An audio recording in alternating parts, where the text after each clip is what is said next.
But to speak to your point, Melissa, I feel like that we learn to live in that tension that you were describing right there, okay?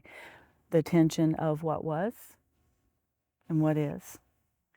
And I think where so many folks that experience loss get stuck is because they cannot learn to live in that tension of what is, or what was and what is, because they don't have the faith to believe in what will be.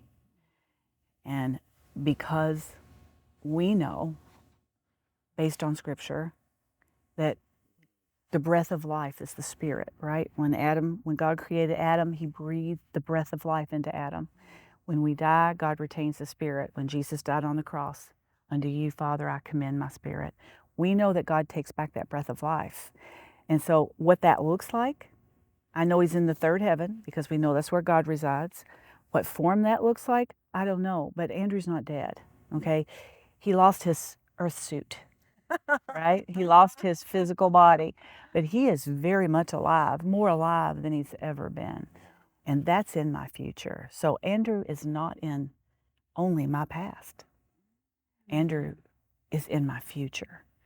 And I believe when we hit that crossroad and we accept and start letting the Father lead us, then I believe that's the gateway to learning to live in that tension when we seek Him.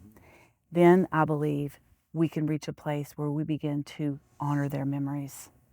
And I think when we get to a place when we can honor their memories, that allows us to bring them into our everyday life because we're going to talk about them, right?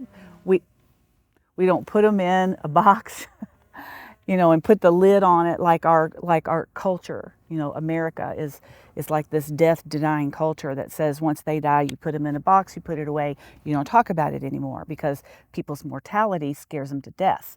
So it's like, well, I don't want to ever face death. I'm going to stay young the rest of my life. So don't talk about death, right? We don't want to face that. Nobody wants to face that every single person that is born on this earth will suffer death. But that's a reality that many don't ever want to face, right? So we deny that to allow expression. That's why I think so often it makes people uncomfortable. Partly, child loss is a little unique because I think sometimes when we start talking about child loss to some people, they start internalizing that as, I don't want to talk about it because I don't want that to ever happen to me. It's almost like we got some kind of disease they're going to catch. But just in general, speaking about death and dying is not comfortable in our societies. It's not accepted well.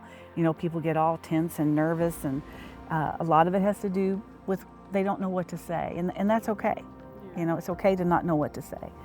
But I personally believe learning to live in that tension is when you hit that crossroad and you decide, okay, Lord, I don't know what this looks like, but I trust you. I trust you to take me there.